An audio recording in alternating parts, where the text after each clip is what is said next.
Without further ado, let me introduce our speaker for today, Jennifer Christensen. She is the co-founder and CMO of Beacon Media and Marketing and has accrued over 20 years of award-winning sales and marketing expertise. She co-authored the book Digital Roadmap and currently operates as Beacon's chief marketing brain, managing the creative direction of Beacon and their team. She has a master's certificate in online marketing and social media from the University of San Francisco. She is the first Alaskan to be inbound marketing certified.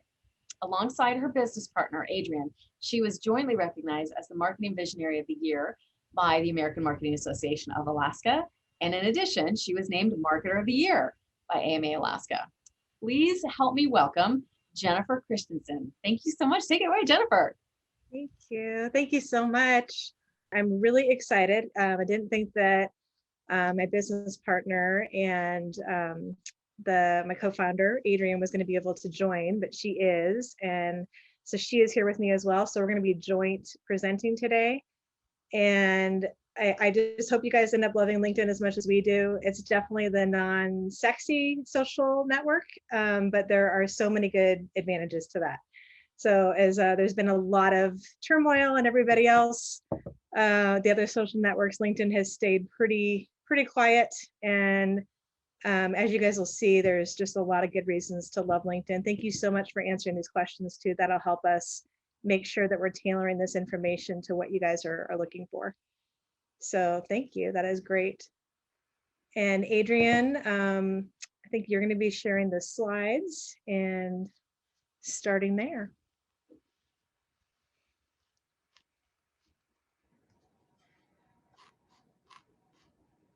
I think you're muted, Adrian.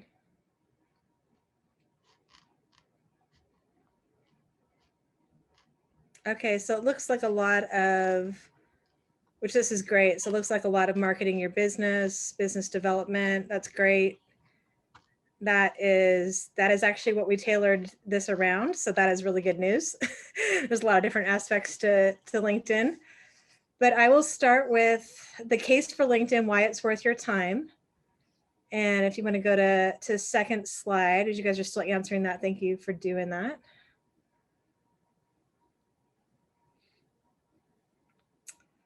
So there is a ton of information that, and one of the things that we get feedback on from a lot of clients that we work with and just even vendor partners is they're really overwhelmed on where to start. So we are going to do our absolute best to break down just like what are the top 5 things that you can focus on. Anything from, 15 minutes a day to, up to an hour a day if you can devote that. If you can't, we're going to definitely make it possible for even that 15 minutes to make some serious inroads in marketing your business through LinkedIn. We've had great success with it, and we're going to show you exactly what we do and how it's been working for us. So, Okay, so why LinkedIn? So just to give some context, there's 2 billion people on Facebook. There's only 700 million on LinkedIn. It's actually growing though very rapidly. But here is why LinkedIn is such a more, in our opinion, is even a better platform than Facebook is for business development, for marketing. Because there's such a small amount of people that are actually posting content on LinkedIn, you have an incredible opportunity to really stand out in your niche. So where Facebook is very difficult to, at this point, to have any organic content, I think most of us as marketers know that organic content on Facebook years ago changed to more the paid content. LinkedIn organic content, you can make a huge impact. And we will show you guys how to do that. Also, out of the 700 million users, when you look at return on investment for that organic posting, 81% of B2B leads actually come from LinkedIn. So the way we look at it when we're looking at return on investment for our clients and for ourselves as well, the organic work that we're putting into LinkedIn and the connecting and the networking on there has such a higher return than what we're doing on Facebook or other platforms. So those are national stats. Again, the 700 million, they already passed it and it's going a little bit higher. But just to give context again, so I think it's 1 billion on Instagram, 2 billion on Facebook, 700 million on LinkedIn. And again, very few people that are actually posting regularly. Anything you would add about this, Adrienne, on why LinkedIn is a good platform to look at? Well, I mean, the quality versus quantity thing, I think is really important, and you've already touched on that. But I think I heard it a lot during our whole last political fiasco last year. Was people were going over to LinkedIn because they were looking still for that quality business connection, and they weren't wanting just that quantity of information getting thrown at them, especially information they may or may not agree with, or just didn't want to participate in the inflammatory nature of a lot of stuff going on. So it's that quality piece. I mean, that's always key, and that's always really important anytime you're putting out organic content. There's just a lot more opportunity, like you said, for that to rise to the surface on LinkedIn. And people, I think, really expect that on LinkedIn. They're looking for that quality, they're looking for that connection, and they're looking at it from a business to business standpoint primarily. So I think there's just, unlimited potential really for LinkedIn right now. One thing I would add to that for those of you that are business to consumer is that we are actually seeing a huge uptick in the results and business to consumer as well on LinkedIn. So you are not out of the mix if you we're doing organic posting for some of our women's health clinics, a nonprofit campaign we're doing nationally, and we're getting really good results again organically, as long as you're being specific to your niche, and we'll talk about that later. Even though business to business is what LinkedIn is known for, it is actually transitioning to business to consumer as well. Mm-hmm.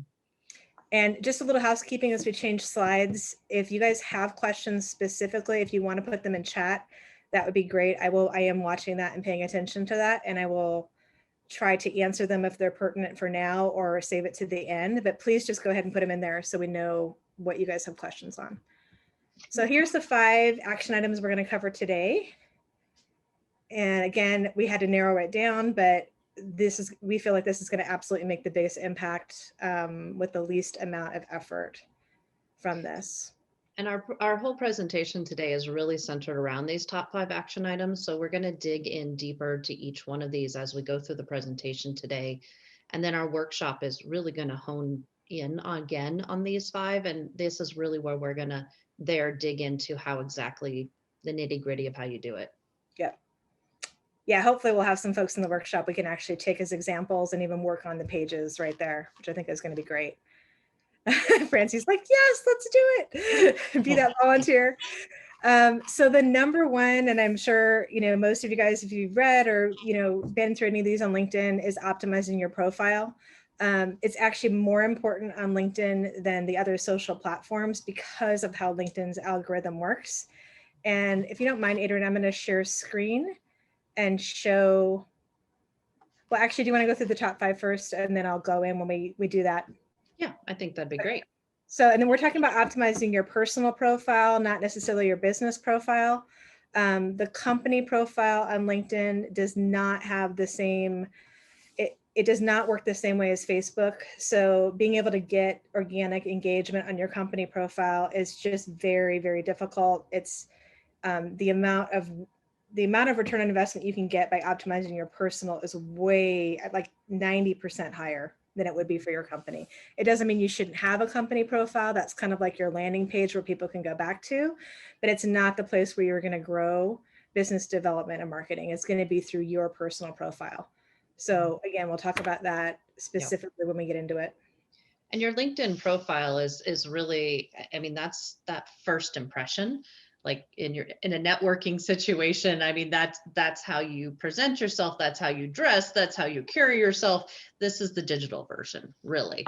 So that's part of why it is so important, is it does carry a lot of weight as that kind of first impression piece.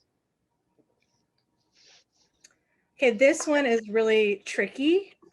So I'll just give an example. So for Facebook, for example, let's say, I'll just take Beacon as an example. We have 3 main verticals that we do business in: mental health and wellness, financial, and home. Those are our 3 main.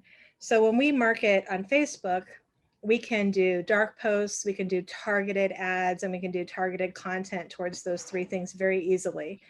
and that works fine. And that works also in other social channels too. You don't have to be as specific.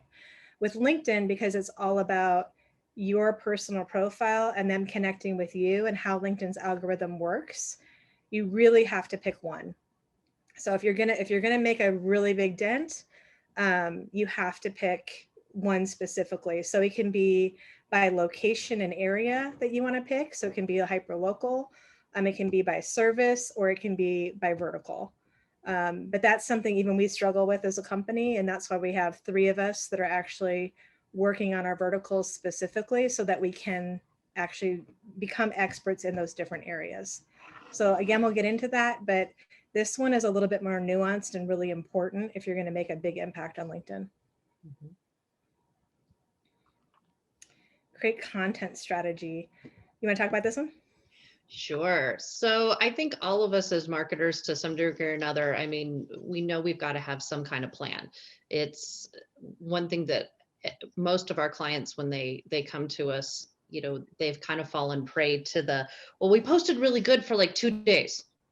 And then we went like 3 weeks. And then we posted really good for a couple more days, you know. And so having a consistent content strategy, of course, is that it leads that self to that consistency. And that is absolutely key to having a strong LinkedIn presence is you have to be consistent, not only with your messaging, but also with the timing of how often you're posting, and you've got to keep that rhythm, and that's hard to do unless there's a plan, and unless you kind of have a bit of a roadmap. Some people, their roadmap's really detailed and they know what every single stop is and every sign is along the way, and for some of us others, it's a lot more of a kind of guiding concept. Whichever one works best for you, it's important to have that content strategy. And it really ties into your target audience and makes that effective. Once you've decided whether you're going to focus on a vertical or a service or a geographic area, then that content strategy can really be tailored so that your message is connecting directly with that particular target audience that you've picked. Because like Jennifer said, some of the algorithms, which she's going to get into in detail later, really hinge on what you're posting and who's engaging with those posts.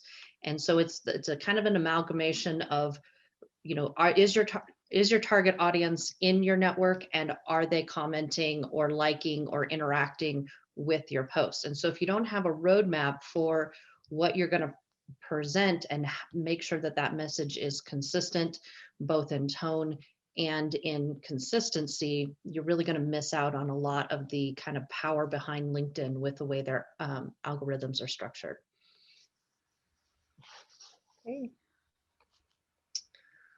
Okay. This one's kind of weird. This is one of my favorite ones. So I've got all kinds of tips and tricks to share with you guys on how to reach out to your target audience. LinkedIn is incredible when it comes to this. So the fact that you can search, you know, by industry, that you can search by job title, that you can search by area, you can search by your connections. I mean, it's really kind of a salesperson and a business development person's dream from that standpoint. I am going to talk about how not to reach out as well. LinkedIn is really cracking down on spam messages. I'm sure you guys get them, you know, as much as we do. It's really frustrating, and they are recognizing as a platform that, you know, no one likes that, so they're hugely cracking down on that. So that is the opposite of the reach out strategy that we'll talk about. But just so you know, there is a way to do it that is not spam, that is received really well, and I'll go over some of those today. Awesome. Well, and more, we believe that one of the major keys to marketing effectively in our changing times is that it's becoming more and more important for us to collect data and use it effectively, and not just rely on some of the social media giants and the way that they collect data and depend that we'll always get access to their data. So it's really important. LinkedIn's got some fascinating tools that Jen's going to talk a little bit more about later about how to mine data from LinkedIn. But it's important to be able to have a CRM, both for you and for your clients, it's important to have that CRM and collect that data and then actually have a plan to use it effectively. And that really does go back to the content strategy too. It's not just posting on LinkedIn, but it's what do you do with the data that you collect, the connections that you make on LinkedIn. Are you following up with them outside of LinkedIn as well? So we're going to talk a lot about that today as well. We're also going to give you guys a tool that you can actually scrape the data from LinkedIn with it using an AI tool. And again, as most of us know, getting our own data and clients' emails and information away from the platforms is the best thing we can do. So we're not dependent on any platform. Although LinkedIn we think is a little bit safer, but who knows where things will be in a year or two. Definitely. All right, so let's dig in a little bit more onto some really key pieces for optimizing your profile. Yeah, I will. I'm just going to pull them all up here, Jen, and we can just kind of go through them. Yeah, what I'm going to do here is I'm actually going to pull up LinkedIn and show you guys a couple optimized profiles, and we'll go through each one, why they're effective and what the thought process is behind it. So let me share screen.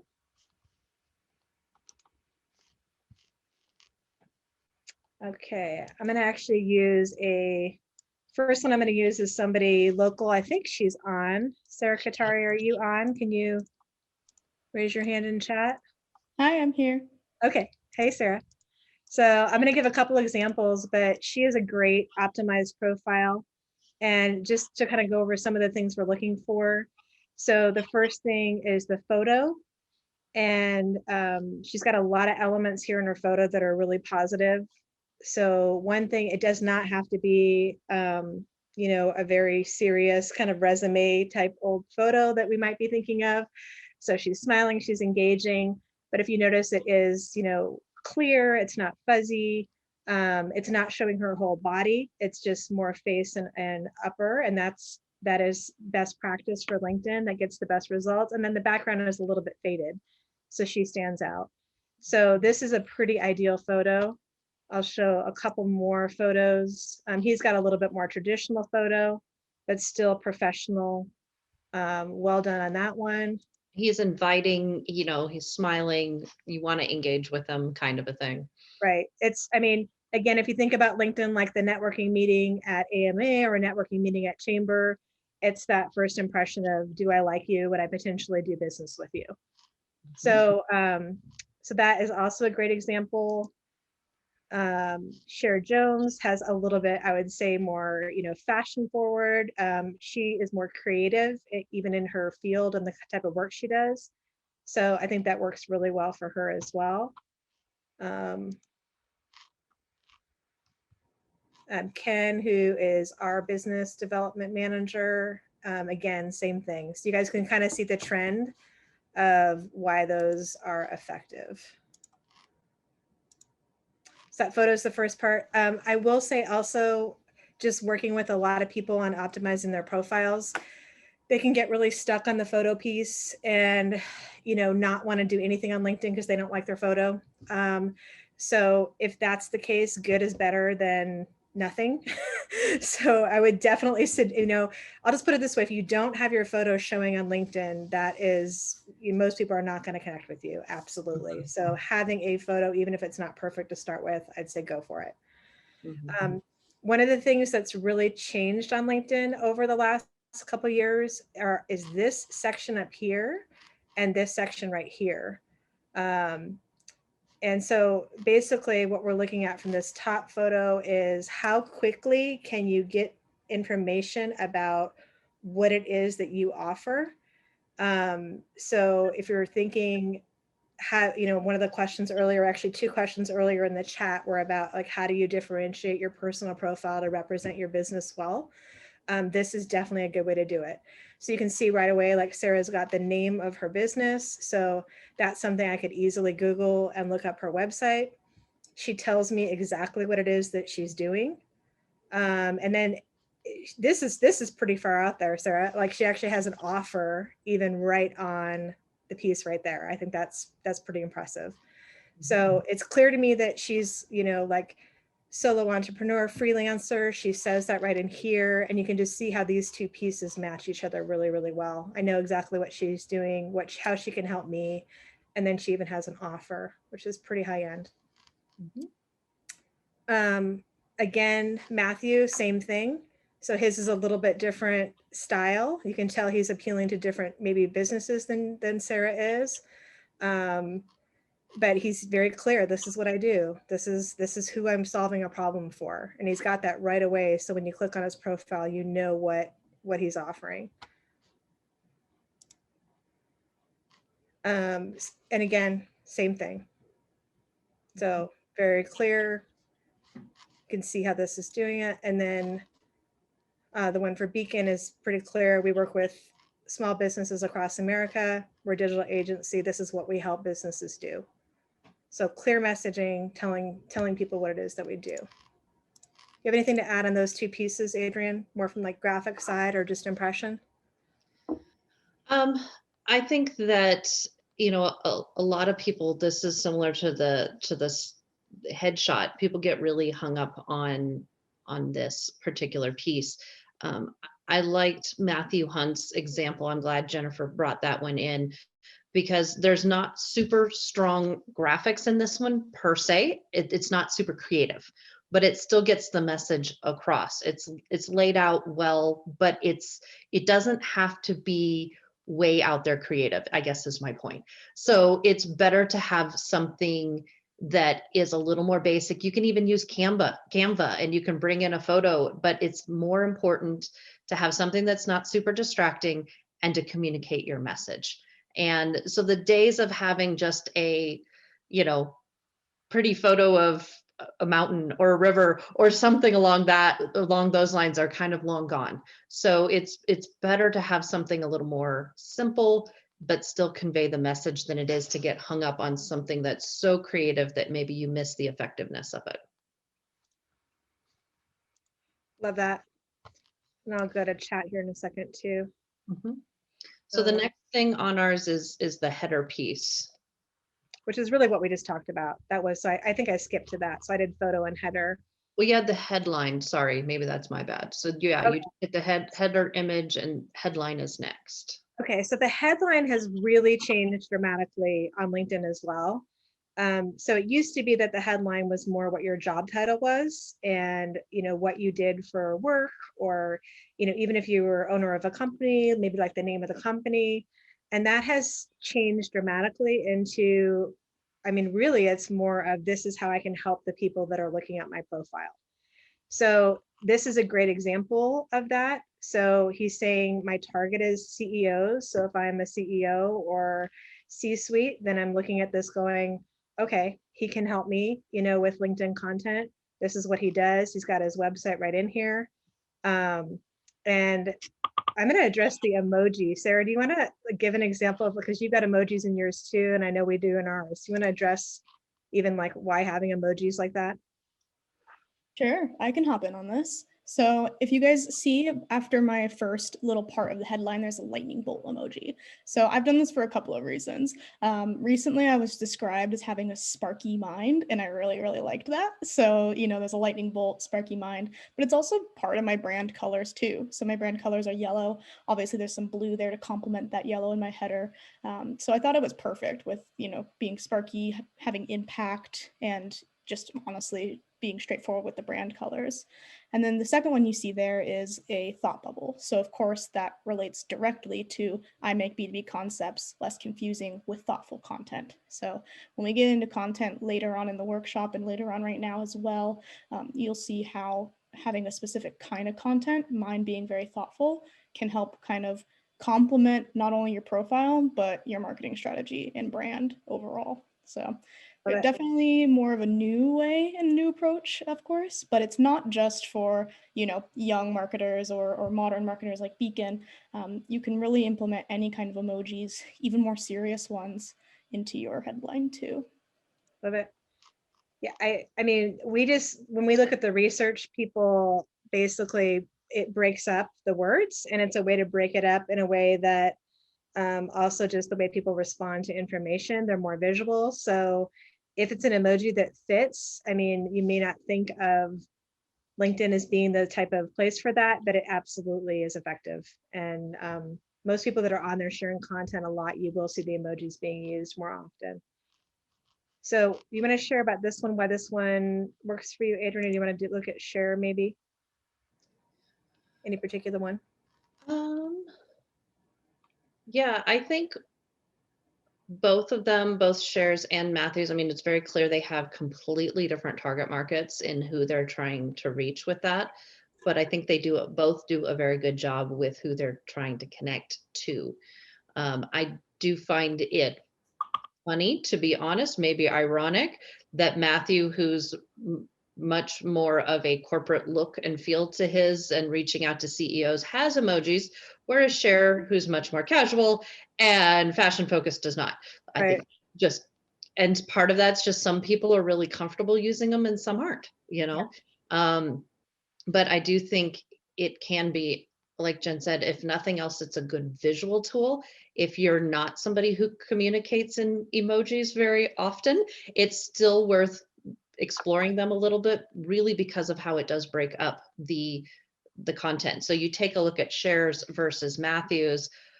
She's using some vertical lines to break up the text, but honestly, it's not as effective, at least in my opinion, as Matthews with the arrows that he used and the different Right. Right emojis. there. Yep, Yeah. and the emoji that he does, it does, whether people are conscious of it or not, there is kind of a stopping point there where the information is broken up, and Sarah's is effective for that same reason too. They're very strategically placed, in my opinion, to kind of draw focus to specific phrases in her section. And so I think she's used them very effectively here from that standpoint. I'm one of those people that's not super comfortable using emojis on LinkedIn. It's taken me a little bit to get there. I do it a lot when I text my friends, but it's not something that I typically use in business correspondence. So this has been a bit of an interesting one for me too, because I tend to think of LinkedIn as much more formal.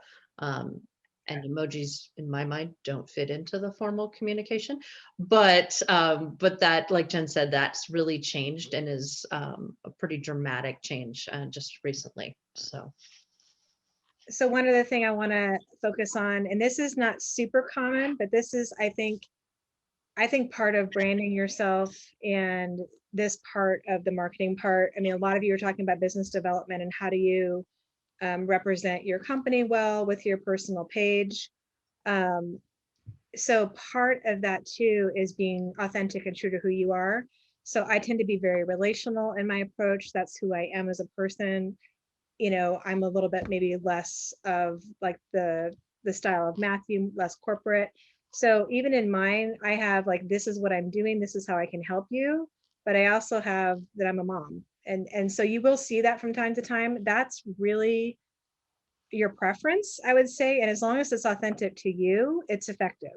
Because I do connect with people and relate with people on that level that also are my clients and business people. So that is, I would say, just preference on how you want to come across. But I do love that we showed, there's multiple different examples, obviously, of how you can do this and be effective. It just has to be authentic to you. And then spending the time again to really think about who it is that you're trying to attract and what value that you offer. So we'll get a little bit more into it when we get into the target audience of how do you handle this when you're working for one company, but you also want to build your own personal branding and personal profile. That can be a little bit tricky. Yeah. All right. So summaries next. Giving you back the screen. Yeah. Okay. Yeah.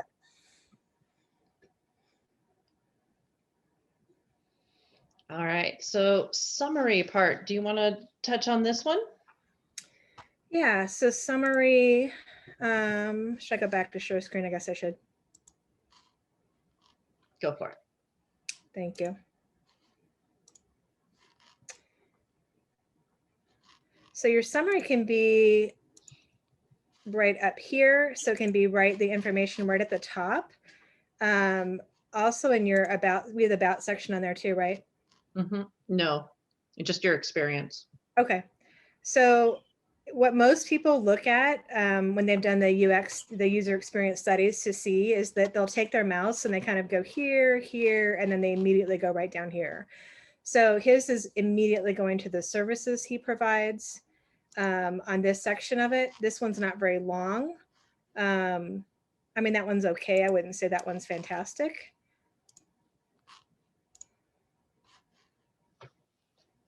So I you think guys, so Pretty limited in how much you yeah, because these are all keyword optimized. That's right. can. And then the about section, there's again, various different things that are successful on here. So this is cool, Sarah, how you have it targeted towards the women's history right now. But on this part, some people go into more personal stories and storytelling. Again, if their style is more relational like mine, they go more into the personal side of who they are. They can also go into specific pieces of like I mean, really, this is like a good overview sales pitch of what she offers. So some people go into that in the about section at all. Again, I think it's your style. So if your style is more personal, you can do a little bit more of about you and then how you've worked with clients. And if your style is more, you know, really wanting to show value in this section, I think this one does it really well. I'm going to check his. His is similar, I would say, to Sarah's. It does give some background on his experience of being, you know, 10 years scaling agencies before. So throwing in some of those pieces that give credibility on there, which I think is great.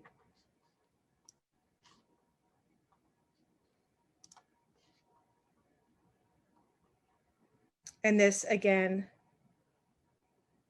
this is more the style that I think mine is as well, which is more, I think I even said this isn't my first rodeo. That's funny. But so this is more like, here's the services that I offer. Here's how this applies to you. And then this is about me personally. So again, that is your comfort level of how you talk and work in business development and marketing and all of those pieces. But it is really important to fill these pieces out. If we look at page value and how people look in them, most people are reading your about section on here, just like they're reading your about section on your website.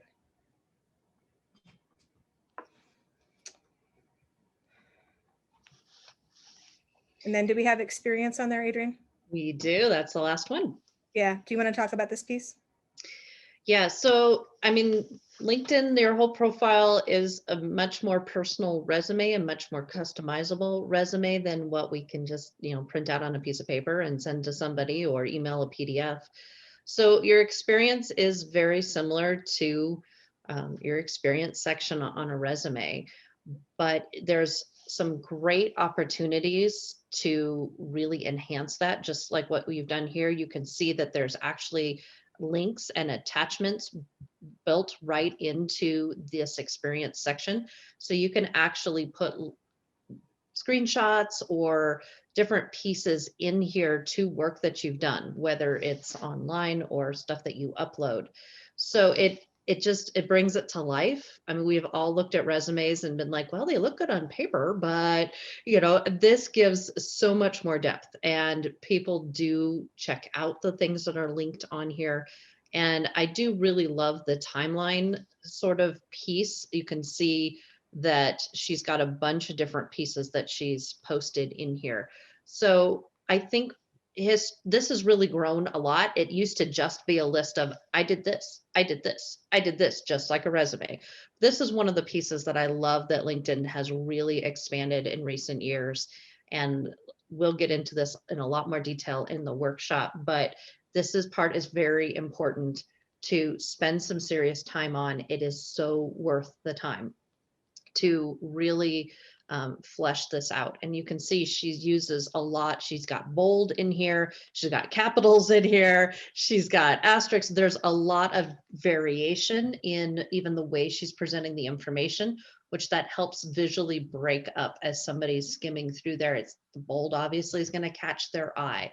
So she does a really good job of breaking those particular things up. And you'll see she's got call to actions worked into her entire experience. So this again is a huge opportunity for for each of one of us and for our clients to really, again, do that repetition thing of this is the type of business I'm looking for. If you've got this need, I'm the person you want to call. You can see Matthew Hunt's not using it quite as similarly as what Cher is doing, but he does have some stuff down here in Powered by Search section. His is a little bit more straightforward. This is what we do, whatnot. But yeah, the experience section has just expanded tremendously. And like I said, it is definitely worth the time. As marketers, we hear all the time, people have to see or hear something 7 times before they do anything. So all those call to actions that you can work into your experience piece is all those questions, like Sarah's got the questions worked right in there. All of those are really powerful tools. Yeah, it's looking less and less like a resume and more like a full landing page for yourself, basically, right? Mhm. Okay, so you want to scoot on to the next Yes. one? Question is know your audience. So I might have to, there you go. See if I can actually share my screen correctly here. And I'll answer that in chat for you. Oh, it decided to jump back to the beginning. Okay. All right. So knowing your target audience. So Jen did a great job introducing this one earlier. I'm going to let you keep digging into this one, Jen. Okay. So a lot of people have asked about this, and this piece is, most of us as marketer, we all know this is a big piece of what we do. It takes on a different level as on LinkedIn because of their algorithm. So why this is so important on this piece of it is if you're in business development or you're trying to market for your company, the most effective thing is going to be your personal profile, again, not the company page. One thing that you can do, I know Sarah even like ghost writes for people. We do the same thing for certain clients. So if it's not going to be, you have to decide within your company basically which personal profiles you're going to use to drive the business to your company. So that needs to be part of the conversation as you're figuring out your target audiences, like if you have multiple ones like we do. But because the algorithm is the way it is, the more that you niche down and specify particular industries, location, department, seniority, those pieces, and then you're writing content for them and you're connecting with those people, you can make a phenomenal impact. I mean, really have high value targets and people that are connected to high value targets and people that you want to do business with, getting direct conversations with them, you showing up on their feeds. So just from like a business development standpoint, let's say you're in architecture. I know somebody in here that's in architecture. And if they have, 4 or 5 companies in a certain industry that are on their target, and they start seeing content from their company showing up, every day, every other day, they're going to feel like, wow, these guys are everywhere. I'm seeing them everywhere. And that's the impression that you want to give. So I'm just trying to give context to why this one is really key, knowing your target audience. Again, you guys have to decide what are the key pieces that you want. If you don't want to go by industry, if you just want to go by service, that's totally okay too. But then you do need other pieces to niche down on. Can you niche down on location? Can you niche down on company size? Most of us can find pieces in here that we can look at that from. You can on LinkedIn go as far as, I'll share a screen. Can I share a screen real quick, Adrian? Mm-hmm. Okay. You should be able to just stop my share when you try to share, but Yeah, it did. there you go. Cool. So most of us know how to do this part where you just go into search here, and you can start with people. If you want to start with that is how you're going to search for the people in your target audience. I always like to go immediately to all filters right here. And then this is where we can start putting in location.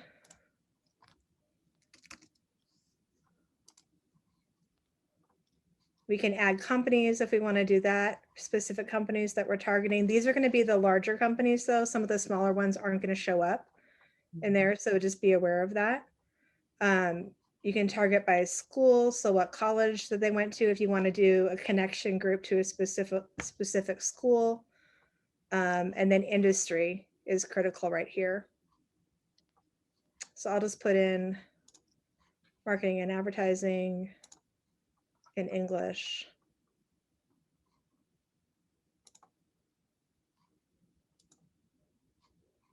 You can get more specific down here by creating your own as well.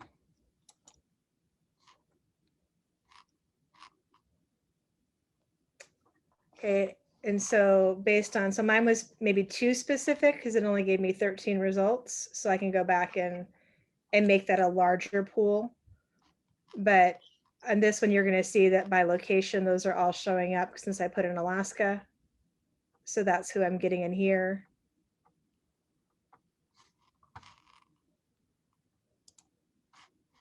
And that's part of the searching on. Is everyone familiar with this piece of it? Are you guys comfortable with how this part works on LinkedIn? Has anyone used this very much before in this section? Awesome. Oh my gosh, we only have 10 minutes left, Adrian. I know. Okay, we better shoot. We better like scoot through it. Okay, well, that's why we had the deep dive. So, yes. Okay. All right. Thanks. So Thanks, Ollie.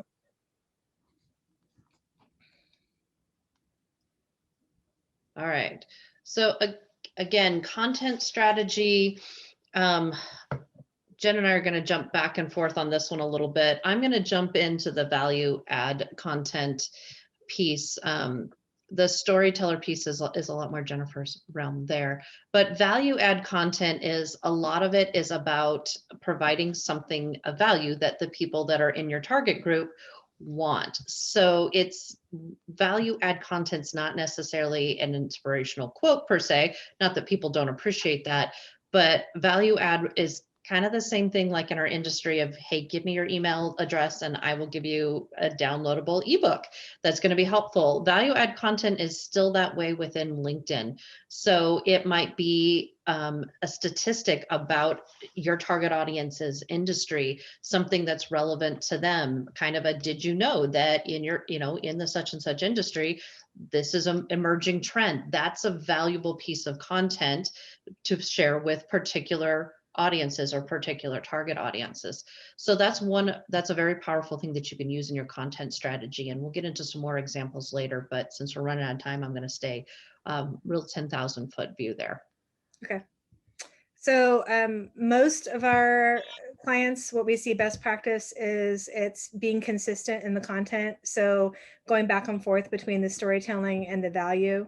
Once you're established as a thought leader in your industry, you can do some more of the inspirational quotes. Like I think of like Simon Sinek, Gary Vee, they do a lot of that as well, but they're still mixing it in with the other two pieces.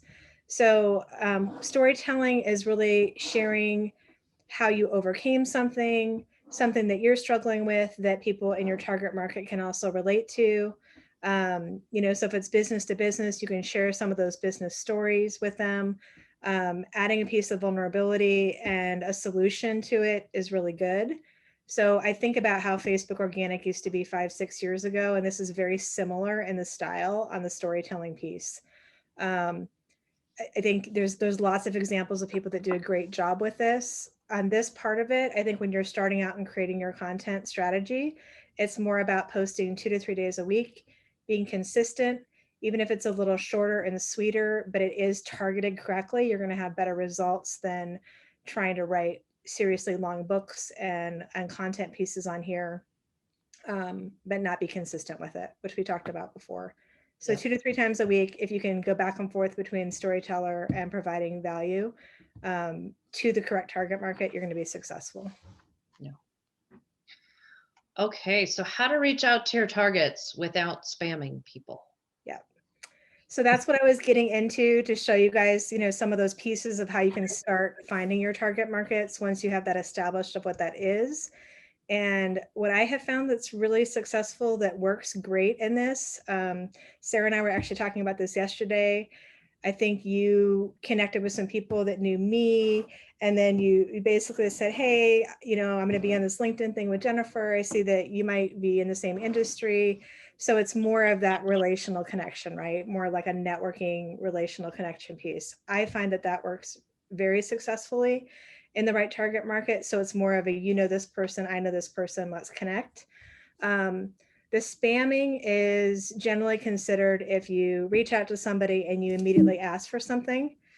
I look at that as somebody at a network meeting that would just walk up and give you their business card and tell you that you should do business with them. It's just not effective. I aim for 5 people a day. The way that I really do this, as opposed to actually doing 5 people a day, is I time block and I do about 20 people a week that are in targets that I'm interested in. I find that works really well. One thing that you should know about this piece of it, back to the algorithm, is that who you're connecting with is really important.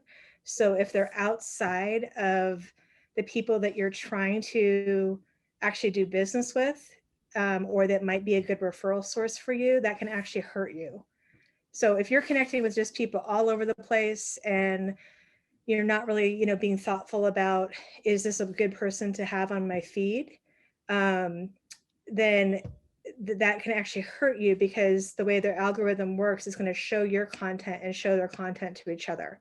So you want your content showing up, you want your name and your information showing up in the places that are for your target market. So I've actually gone through and cleaned up my LinkedIn and gotten rid of about 1,000 people that I was connected with that were not part of that ecosystem. Mhm. Okay, data collection. Yeah, this is something that we are super passionate about. I'm sure you guys are too. This is so critical and really effective. So once you have, you know your target market, you're starting to connect with people, you're developing relationships, being able to use a tool like phantombuster.com, which will actually scrape the data from LinkedIn and create, you can download that right into your own CRM. And then those can be people that you also follow up with email lists. You can invite them to events, hopefully in-person events soon. Yeah. And also hit them basically outside of LinkedIn, also connect with them outside of LinkedIn. Obviously no spam. I mean, you don't want to do it that way, but it can be very simple as just a starter message. Hey, we've been connecting on LinkedIn. Wanted to send you an email of appreciation for some content you've been sharing. And give people the opportunity to opt out if they don't want that. But good old email is still the great foundation that we should all have from LinkedIn. So that, I think Awesome. That's pretty much, that's it. So yeah, any question? I don't know how much time we have, Holly, but like 3 minutes. Yeah. So, I'm so sorry, you guys. That was like way more in depth than yeah. Oh, it's like a rabbit trail, right? Like you start on one and then, I mean, you can really deep dive into any just one section. Yeah, we could do an hour on the profile. So just on the profile. Yeah. Yeah. We get to geek out on it, which is always. So the one takeaway, because a couple people did ask this specifically, I just want to address is, if you have multiple businesses or you have multiple things that you're trying to brand or market yourself, how do you choose that? And there's no easy answer to that one. Like you really do have to pick kind of one core one that you're going to focus on if you want to stand out and you want to make an impact. So if you have multiple businesses, I would pick one as your main. You can certainly have your other businesses that you're doing in your profile and you can talk about them. But as far as, none of us have unlimited time. So as far as making it like a significant impact on 15 minutes a day, you do need to try to keep it to one business or one marketing focus. You can. It's frustrating because it's like, it'd be great if you could do multiple, but that's not how LinkedIn's algorithm set up right now. Mm-hmm. Well, I mean, you've touched on something that's a really key point of marketing. Even in the professional development that we had last month, talked a lot about how do you refine your target audience? And the more niche you can get, the more refined you can get, the better your results will be. So, it's a difficult thing to balance because we want to market to everyone, right? We think that the more people we're reaching, the better it is. But really, you fine tune that message, you're going to have a better result. Yep. Always. Yeah. Absolutely. Yeah. You And can't somebody get asked, all people. Sorry. Yes. yeah, I mean, and that's what we found even in our business in general, but LinkedIn is just very specific about their algorithm with it. But somebody asked if we'll share the slides. Totally happy to do that. Yeah. Happy to share the slides. And I really appreciate you guys interacting on chat. That was super helpful and gave us good stuff. Awesome. Awesome. Well, I am going to share in the chat box one more time our survey for this program here. Please just take a couple minutes, fill it out. It really isn't that long. Won't take very much time at all, but it's really valuable to us and to our speakers and sponsors to let us know what you thought of the program. Thank you so much, everyone, for joining us. I also included in the chat box a hyperlink to register for the workshop if you have not yet registered for that workshop, which will start in 15 minutes. If we don't see you there, we hope to see you at our event at the end of this month on March 30th, our coffee chat, where we're going to be looking at some of all the hidden benefits that you get with your AMA membership. And then, of course, our professional development series next month. I think, what did I say? It was April. It's pretty quick. It's April 8th at noon, where we're going to be talking about PR and marketing. Thank you so much, everyone. We really appreciate you coming. We'll see you soon.